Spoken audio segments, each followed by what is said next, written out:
Saludos cordiales. Nosotros somos el seminario número 34 del grupo teórico 3 con el tema de micosis oportunista, específicamente la candidiasis. Mi nombre es César David Correa González y voy a empezar hablándoles un poco sobre el tema. Empecemos diciendo que el género Cándida incluye más de 150 especies, de las cuales solo unas cuantas nos van a causar enfermedad. De una naturaleza oblicua, estos microorganismos se van a encontrar ya sea en objetos, alimentos y son comensales en nosotros. Pueden habitar en nuestro tubo digestivo, que pues, esto incluye también la boca y la orofaringe, en el aparato reproductor femenino y también en nuestra piel. Digamos que las micosis oportunistas van a ser aquellas que son producidas por hongos en condiciones normales, que en condiciones normales, perdón, no van a generar una enfermedad. Bueno, pues en la actualidad, estas enfermedades van o incrementan día a día, ya que las personas tienen un deterioro de sus defensas inmunitarias, a las cuales pues a estas personas se les va a ser mayormente susceptibles a la acción de estos hongos. Bueno, pues las personas día con día pues van a estar expuestas a ellos, aunque se encuentren específicamente con su sistema inmunitario sano. Mencionemos un poco de la historia de la enfermedad. En el año de 460-377 a.C., Hipócrates describió unas placas blanquecinas en la boca de algunos pacientes debilitados y también en algunos pacientes recién nacidos. Esto lo lleva al año de 130 a 200 a.C., donde Galeno observó por primera vez las placas en niños enfermizos. Y nos pasamos al año de 1835, donde Verón postuló la transmisión intrauterina y pudo describir el primer caso de la candidiosis esofágica. En 1839, Langenbeck descubrió el organismo causal al aislar un hongo en pacientes con aftas. En 1841, Berg demostró el origen fungi de las lesiones bucales y también reprodujo padecimientos en niños sanos. En 1842, David Groby describió el hongo y postuló la transmisión intrauterina y comunicó la primera candidiosis. Bueno, en 1849, Wilkinson describió la localización de la candidiasis en la vagina. En 1853, Philip señaló a la candidiasis sistémica como una enfermedad y también la pudo encontrar en pacientes con un sistema inmunitario débil. Ya en 1877, Parrot caracterizó esta candidiasis en lactantes, la modalidad intestinal, la candidiasis intestinal y también una candidiasis pulmonar. También en este mismo año, Granite Phillips describió por primera vez la morfología de la Candida albicans, que es el agente causal de la candidiasis es un poco más importante que las otras. En 1890, Soft aceptó a un agente llamado al cual le llamó algodoncillo, que era un hongo del género Monilia, que él lo había aislado con anterioridad a partir de algunos vegetales y que hoy en día se sabe que no pertenece a la familia, o al género Cándida, perdón, no pertenece al género Cándida. Así lo denominó Monilia albicans. Y esto pues inició una gran controversia, una confusión terminológica en la literatura médica. Esto debido en gran parte a que Castellani, que fue otra persona que aceptó el mismo término de Monilia albicans. Bueno, en 1909 Forbes estudió el primer caso mucocutáneo crónico en una niña de 3 años. Entonces, esta niña tenía unas afecciones tanto en la lengua, en las uñas, que tal vez podían corresponder al primer caso mucocutáneo crónico. Bueno, en 1954, en el octavo Congreso de Botánica, se aceptó de manera oficial al género Cándida y en 1858 también Bernix y Rafael comunicaron la primera candidiosis congénita. Y fue hasta el año de 1995 donde Sullivan y algunos colaboradores identificaron a la Cándida dubliniensis como candidiosis oral en pacientes por infección por el virus de inmunodeficiencia adquirida o también conocida como VIH. Describamos un poco la gente de esta enfermedad? Bueno, pues estas son levaduras cuyo estado anomorfo pertenece a la subdivisión deuteromicótica y su estado teleomorfo puede ser ascomicótica. Se han descrito más de 200 especies, de las cuales las principales patógenas pueden ser la Candida albicans, que es una de las más importantes, que también es llamada Candida stenoidea, también la Candida torolopsis, también conocida como la glabrata, la Candida cruceis, Candida guillermondi, la Pseudotropicalis, la Candida ceylanoides, la Candida rugosa, la Parapsilosis, Candida tropicalis y por último la Candida lusitiniae. Entonces, todas estas son de una distribución universal, a excepción de la que, como tenemos a la Biswanati, que solo la vamos a encontrar en la India. En sí, la cándida, pues es una levadura con una capacidad de producir filamentos en un sentido amplio, pues este va a ser un hongo dimorfo. La descripción de la enfermedad, pues varias especies de levadura cándida son capaces de causar candidiasis. Bueno, estos son miembros de la microbiota normal de la piel, las membranas mucosas y la vía gastrointestinales. Por ejemplo, la especie cándida coloniza las superficies mucosas de todos los seres humanos poco después del nacimiento y el riesgo de infección puede ser exógena, el riesgo de infección exógena, perdón, siempre va a estar presente, pues la candidiasis es la microbiota sistémica más prevalente y los agentes más comunes van a ser Candida albicans principalmente, la Candida parapsilosis, la Candida glabrata, la Candida tropicalis, la Candida guillermondi y la Candida dubliniensis. Bueno, pues esta es una micosis primaria y secundaria que tienen manifestaciones clínicas que pueden ser localizadas, diseminadas o sistémicas.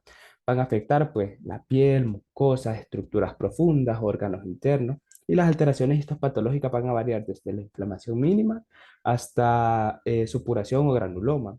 La evolución suele ser aguda o suele ser crónica. Hablemos un poco sobre la epidemiología. Bueno, primero, digamos que afecta a individuos de cualquier edad, sin importar su grupo étnico y sin importar su sexo.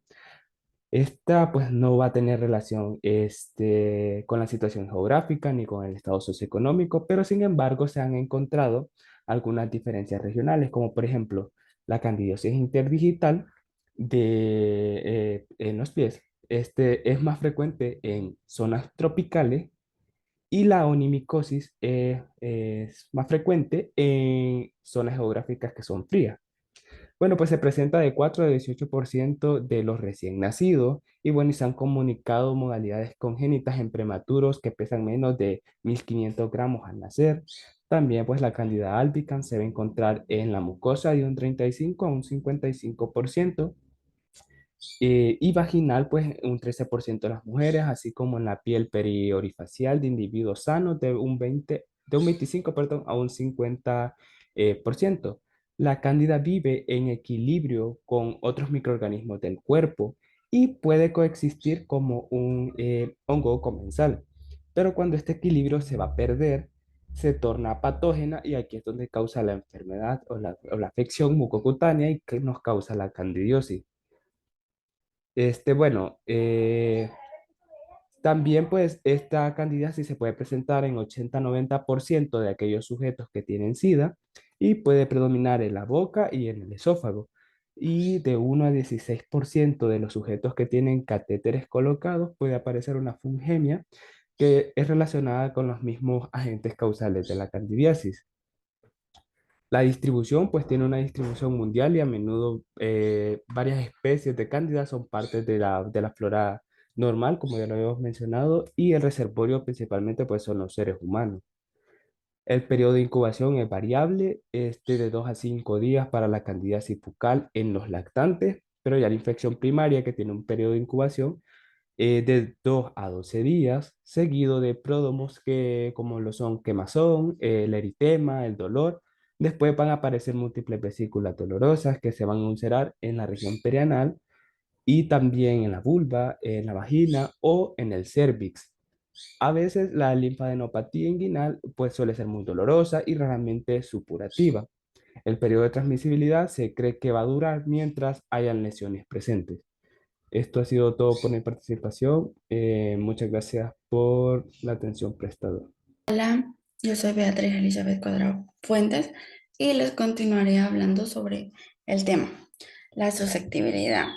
Eh, el aislamiento frecuente de las especies de cándida en el esputo, la faringe, las heces y la orina, cuando no hay signos clínicos de esta enfermedad o infección, significan que hay un bajo grado de patogenicidad o una inmunidad muy extendida. Las afsas son una enfermedad común. Estas por lo general son benignas solamente en las primeras semanas de vida.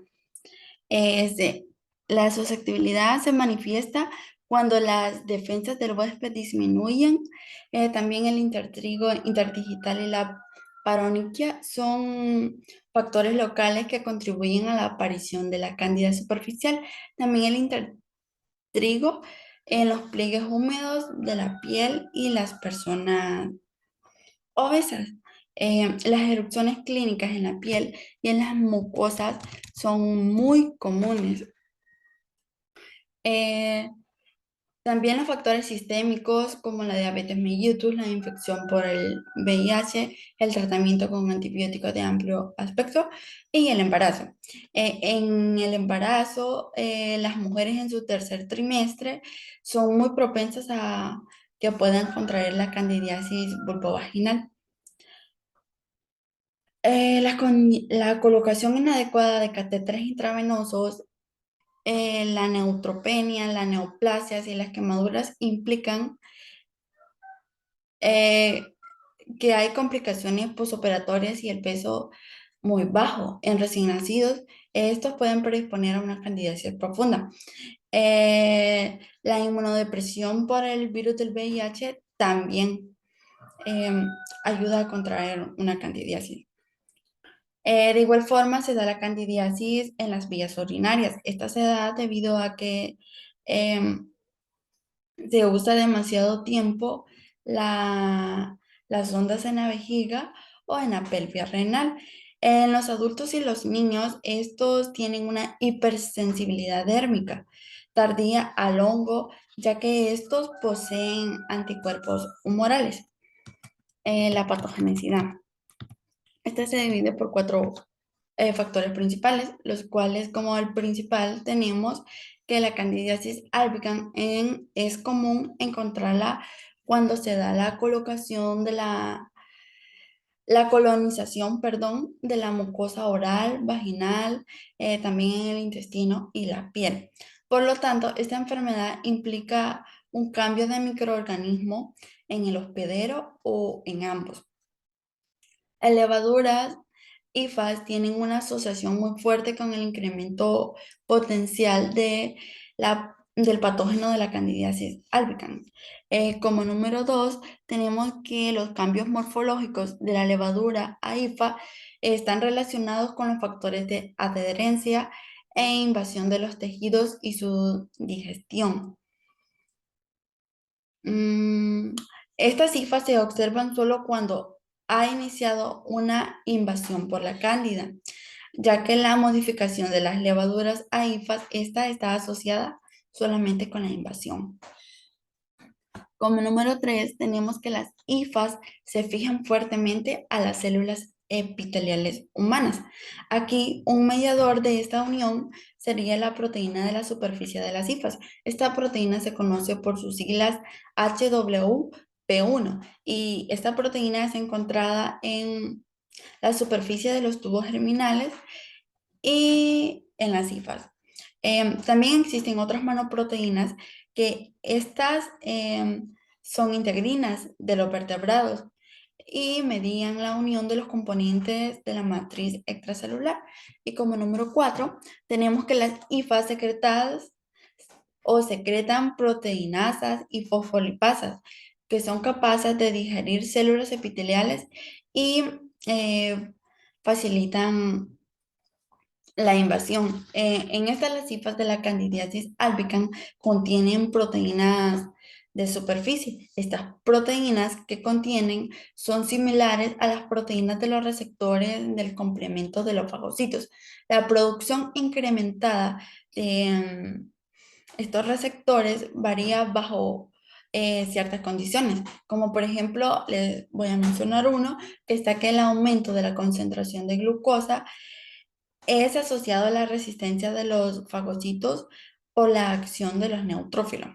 Los factores que permiten que la candidiasis aumente su proporción relativa en la flora se debe a que los comprometen a la capacidad inmunitaria del hospedador. En este caso sería la leucopenia y el tratamiento de de los corticosteroides, perdón.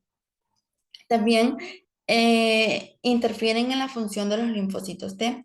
En este caso es el síndrome de la inmunodeficiencia adquirida, que es el SIDA. Y estos a menudo son asociados con la asociación local o la enfermedad invasora. Las alteraciones de la mucosa están relacionadas con enfermedades crónicas y su tratamiento, que en este caso serían los dispositivos a permanencia, también la quimioterapia contra el cáncer. Estos pueden incrementar el proceso de invasión al exponer sitios de fijación de microorganismos de la cándida en la matriz extracelular. La candidiasis albicans también ha demostrado una capacidad para formar biofilmes eh, en los plásticos utilizados de los dispositivos en medicina. La diabetes mellitus también predispone a la infección por la candidiasis albicans, tal tal vez para el incremento de la producción de las manoproteínas de la superficie en la presencia de las altas concentraciones de glucosa. Los antimicrobianos y la inmunodepresión también incrementan el riesgo de la candidiasis. Ahora les hablaré un poco sobre el cuadro clínico. Em, la candidiasis se puede presentar de cuatro maneras, que estas son la candidiasis localizada, la candidiasis diseminada y profunda, la candidiasis sistémica y la candidiasis alérgica.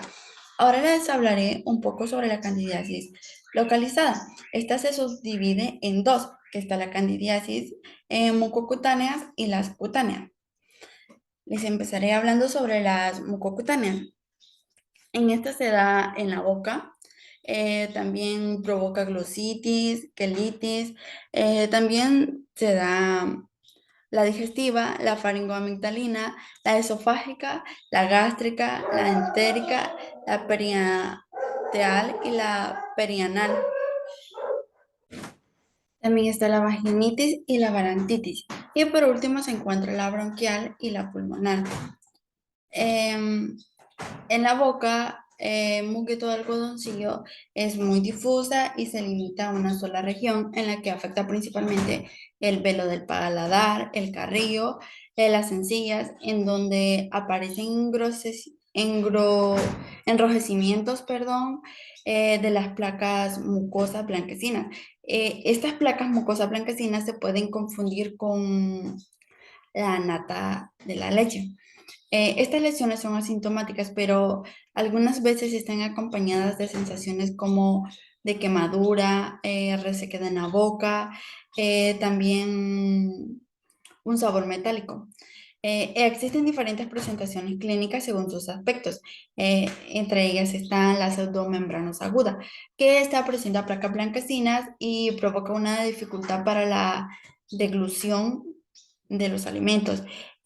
También está la pseudomembranosa crónica. Esta es muy similar a la anterior, o sea, a la pseudomembranosa aguda, pero esta se da más que todo y es persistente en los pacientes con SIDA. También está la eritematosa aguda, que esta no presenta placas blanquecinas, pero tiene una superficie mucosa muy roja y brillante. También están las placas crónicas. En esta, la lengua y áreas de la boca muestran placas blanquecinas que no se desprenden, pero esto se observa solamente en pacientes fumadores o en personas que fuman. También está la gotitis romboidal media, que esta solamente se da en el dorso de la lengua. Y por último está la nodular crónica, la que es erosiva o dolorosa, y la lengua negra vellosa. También tenemos la quelitis angular. Esta afecta principalmente las comisuras bucales. Puede tener un aspecto atrófico o granular. Hay una descamación fina o una gran descamación de escamas blanquecinas con aspectos micáneos. La vaginitis. En esta se presenta inflamación con leucorrea o un flujo blanquecino espeso, abundante y grumoso. Presenta prurito intenso, sobre todo premenstrual, también disuria y una extensión de las lesiones hacia la vulva. O sea, estas lesiones se llegan hasta la vulva y se van extendiendo ahí. También presenta un edema y un eritema locales y en muchas ocasiones hay dolor. La mucosa vaginal presenta placas blanquecinas y amarillentas. La evolución de la enfermedad es impredecible, ya que puede, no sé, presentar episodios recurrentes o presentar episodios aislados. Esto depende del, no sé, de la inmunidad de la persona. También está la balanditis. En esta, la piel del glande está macerada con placas blanquecinas, vesículas, supústulas y erosiones secundarias. Acá están acompañadas de uretritis y hay un eritema del meato. En el esófago es consecuencia de la extensión a partir de la cavidad bucal. En esta hay estenosis, disfagia, también puede haber náuseas y vómito, ardor y dolor.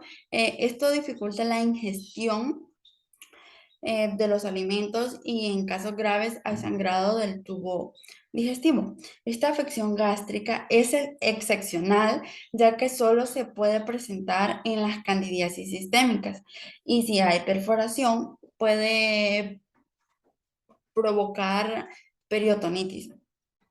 También está la candidiasis entérica. En esta hay un cuadro clínico que se presenta en los pacientes con SIDA, especialmente en el estadio C. Y se puede confundir con cuadros gastrointestinales, ya sea amibiasis de la infección por la Cryptosporidium, entre otras, especialmente ya que estas provocan diarrea. Esta presentación clínica y la de la candidiasis bucofaringea son las más frecuentes en los pacientes con SIDA y la leucemia o la candidiasis mucocutánea crónica. También está la bronquiopulmonar. En esta es frecuente en individuos con la inmunodepresión y niños que padecen fibrosis quística. Tiene una evolución prolongada de tos constante con expectoración gelatinosa, pero esta en ocasiones genera cuadros de alergia. También, por último, está la bronquial y pulmonar. Acá ocasiona tos con expectoración, a veces puede ser hemolítica, presenta disnea, fiebre y pérdida de peso. Ahora les hablaré sobre las cutáneas. En las cutáneas están los intertrigos en grandes y pequeños pliegues y también está la paroniquina, unicomicosis, la zona del pañal, la vesícula postular y la folicular. Los intertrigos, estos son primarios y dependen de una extensión de una localización de mucosas.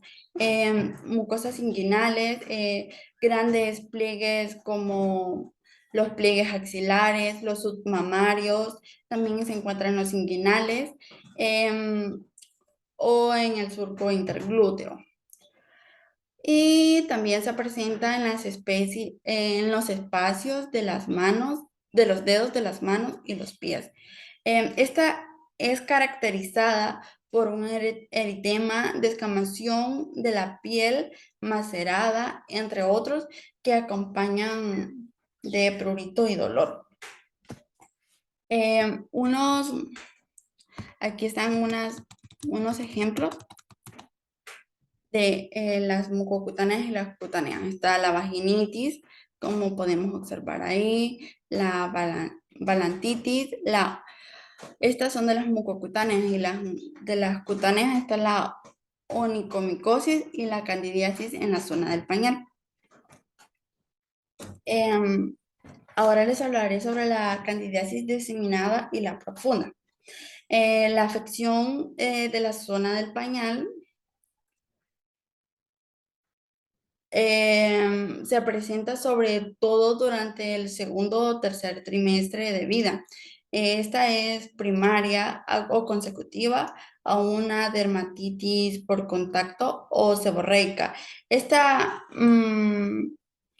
puede extenderse a la cabeza y el tronco y a las extremidades también con un patrón psoriasiforme que simula la enfermedad de Leiner.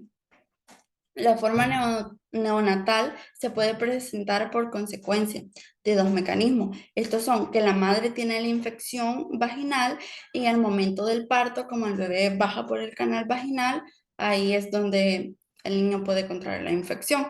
Y el número dos, la contaminación exógena desde el personal sanitario colonizado. También está la paroniquia.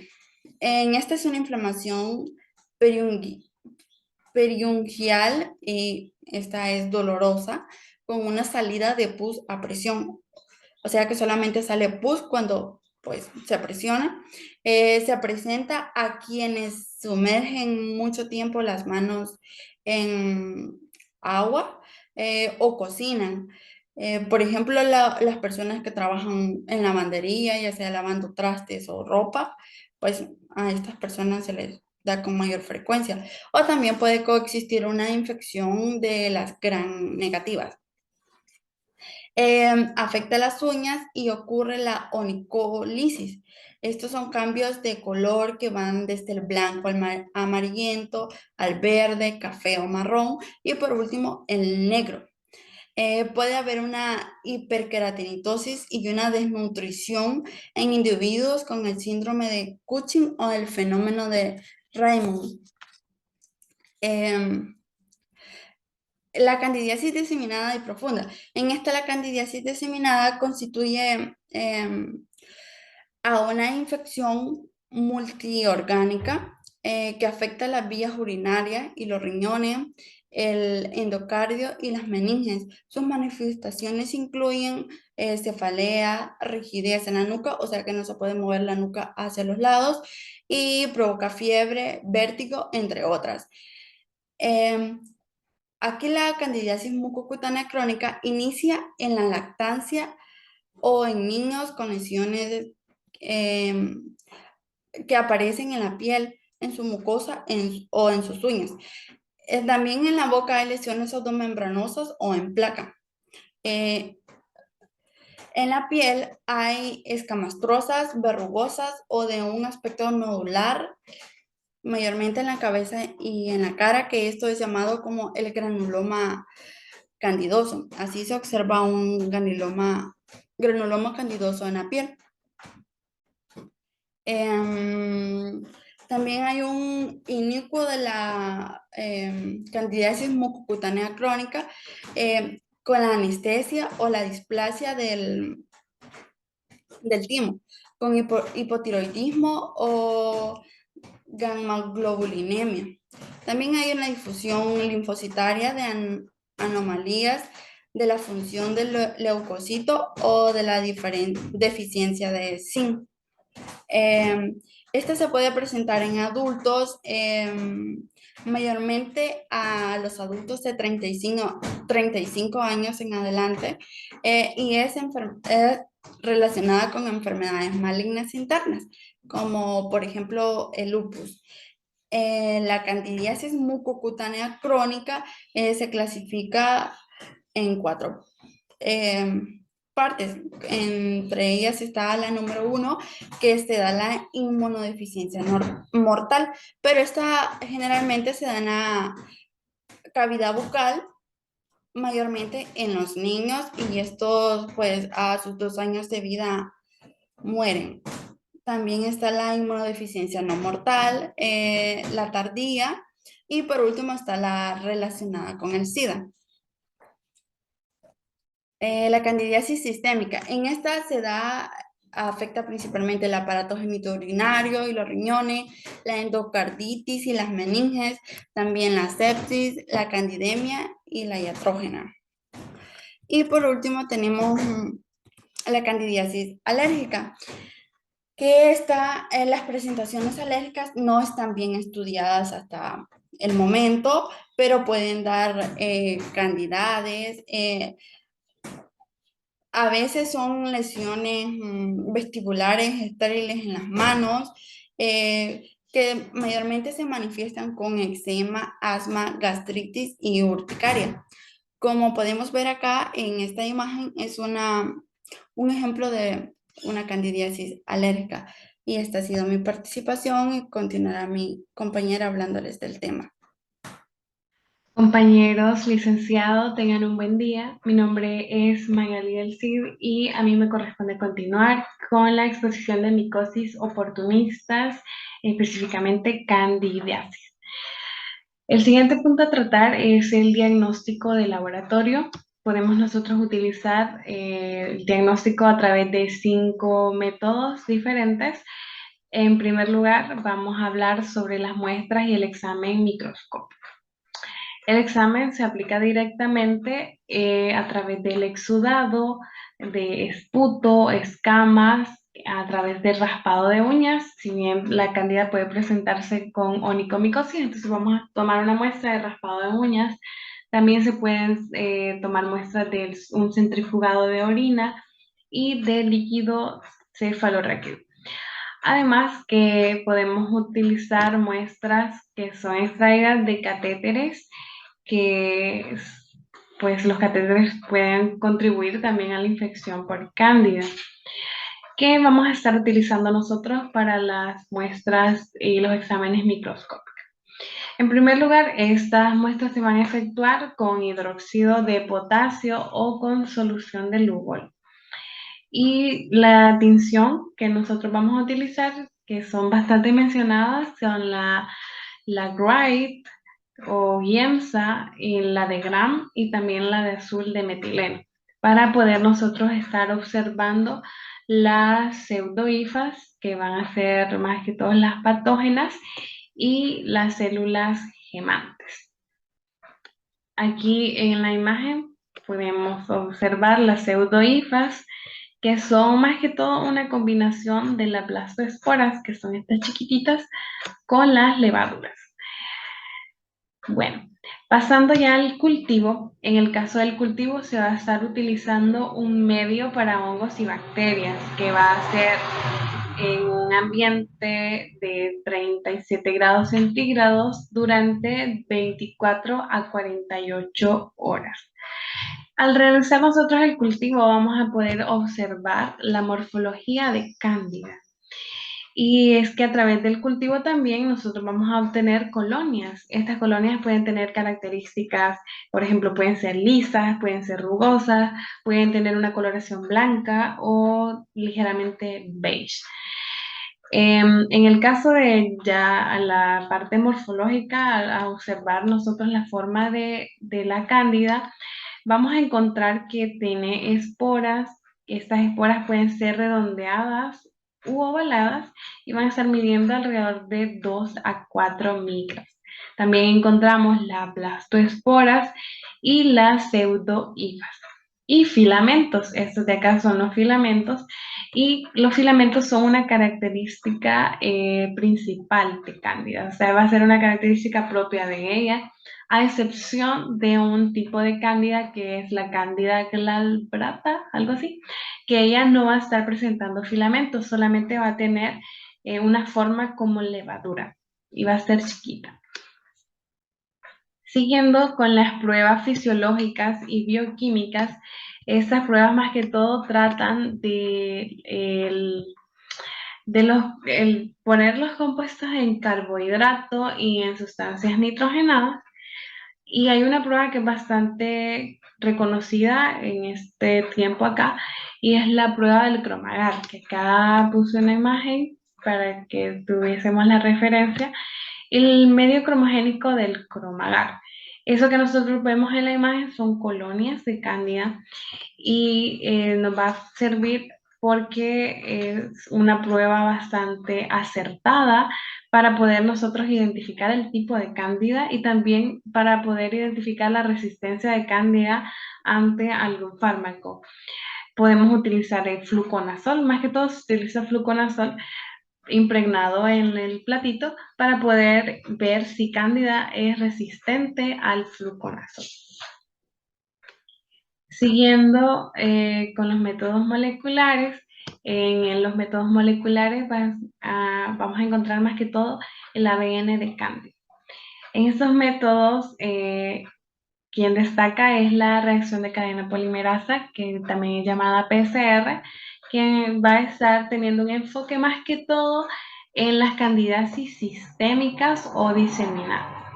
Y por último, la serología, que esto se trata más que todo de los anticuerpos producidos por la respuesta inmune ante una exposición por cándida. De manera así general, pues es bastante importante conocer el diagnóstico, los diferentes métodos de diagnóstico de laboratorio para que nosotros podamos indicar al paciente cuál sea la que le va a beneficiar más ante las manifestaciones que él presenta, ¿verdad? Si son manifestaciones sistémicas, pues vamos a estar utilizando quizá un método molecular o podemos probar con cualquiera de estos. Esto con el fin de obtener un mejor resultado de diagnóstico. Proseguimos con el siguiente punto, que es el diagnóstico diferencial. Esto ya trata más que todo de las manifestaciones clínicas. Y es que cándida tiene un montón de manifestaciones clínicas, ustedes lo pudieron ver antes que la compañera lo explicó. Entonces puede llegar a confundirse bastante con estas afecciones que vemos acá, que son bastantes. De hecho, son la leucoplasia, el líquen plano, pénfigo, nevo esponjoso, herpes, aftas bucales, vaginitis, tiña inguinal, onicomicosis, melanoma y psoriasis. Entonces, son bastantes. Por eso es que nosotros debemos de indicar un diagnóstico de laboratorio y no confiarnos del diagnóstico a través de la sintomatología, porque vemos que se puede estar confundiendo por una afección que quizás no sea cándida. En el siguiente punto tenemos al tratamiento. El tratamiento va a estar enfocado en dos cosas diferentes. Bueno, no cosas diferentes, sino que va a estar enfocado primeramente en la afección mucocutánea, donde vamos a estar utilizando más que todo compuestos azólicos que van a ser tópicos porque pues, van a ir a la mucosa o a la piel. Y tenemos que para la candidosis cutánea vamos a estar utilizando ketoconazol. Para la vulvovaginitis vamos a usar fluconazol e itraconazol. El itraconazol en una sola dosis. El fluconazol va a estar prolongado durante alrededor de una semana. Para candidosis bucofaringea vamos a usar trocisco de clotrimazol. Y para candidosis esofágica vamos a utilizar fluconazol y voriconazol. Estos pueden estar presentados oralmente o por vía intravenosa. Y como terapia alternativa, en el caso de que sea resistente ante el tratamiento de primera línea, pues podemos utilizar anfotericina B. Pero anfotericina B va indicada más que todo en las candidiasis sistémicas.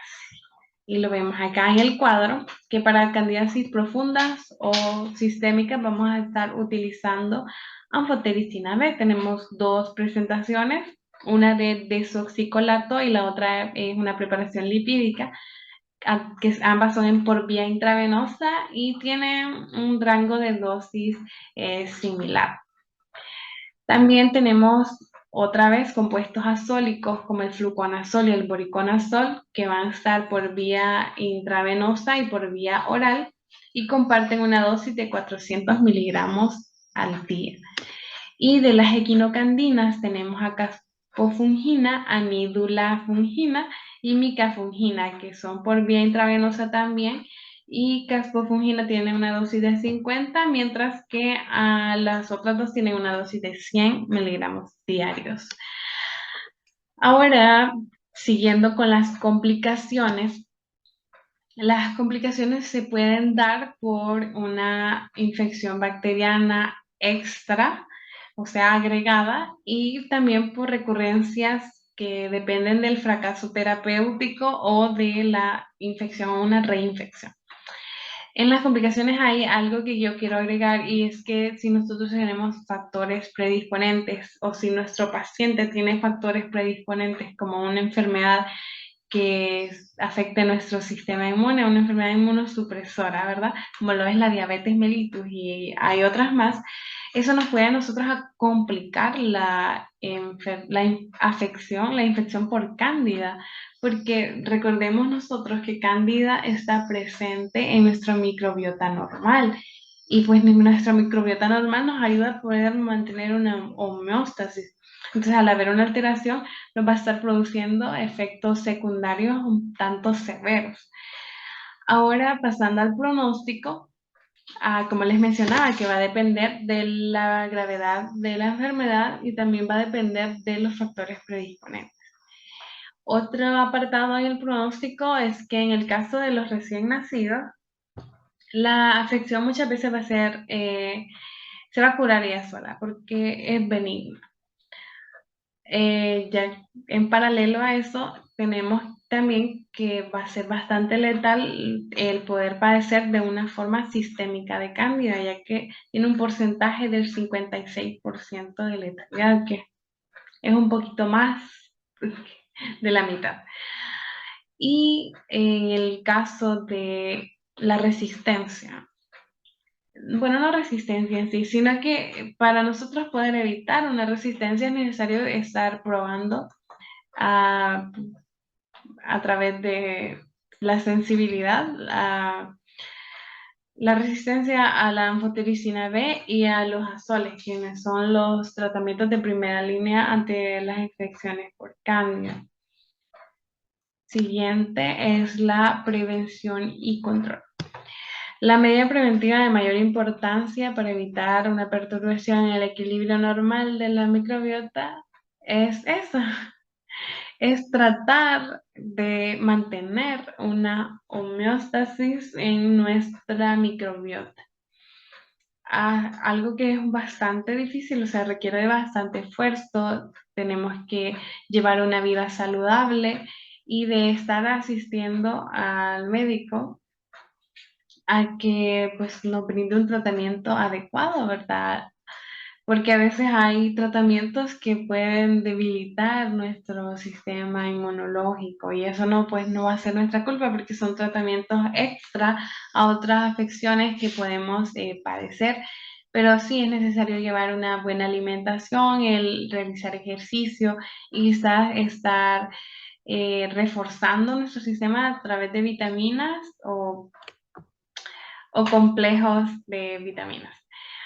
Ahora bien, otra medida preventiva es la limpieza en los hospitales. Y porque la limpieza en los hospitales y la cándida se podría decir que es una afección que afecta, valga la redundancia, propiamente a la persona. Y es que en los hospitales se puede dar un brote epidémico de candidiasis, y esto es porque los catéteres muchas veces están infectados de candidiasis bucal. Esto más que todo pasa en la sala de los recién nacidos o neonatos. Y pues para poder evitar hay que tener una buena limpieza, hay que poder revisar los catéteres para llevar un control, ¿verdad?, de la situación respecto a la cándida en ese tipo de problemas. Y otra medida preventiva, esto no es para evitar tener cándida, sino para evitar que prosiga, es detectar tempranamente la infección. O sea, si nosotros tenemos un síntoma, ir a pasar consulta, y eso para evitar que nos pueda causar daños más grandes. Eh, a manera de conclusión, cabe resaltar, ¿verdad?, de que la cándida es una afección bastante difícil de poder identificar. Se puede presentar de diversas manifestaciones, en diversos síntomas que pueden llegar a confundir con otra afección. Por lo tanto, hay que utilizar un cuadro diagnóstico que nos sirva a nosotros, ¿verdad? Para poder determinar qué tipo de cándida es. Tenemos bastantes opciones de métodos de diagnóstico de laboratorio que nosotros podemos utilizar para brindar a nuestros pacientes un diagnóstico oportuno, un diagnóstico certero, que lo va a beneficiar a él, porque de esta manera podemos dar un tratamiento adecuado a la manifestación que él tenga y poder evitar así la progresión de la infección o frenar la infección de una sola vez. Y esto sería todo por nuestra participación. Espero hayan comprendido y les haya gustado y que tengan un feliz día.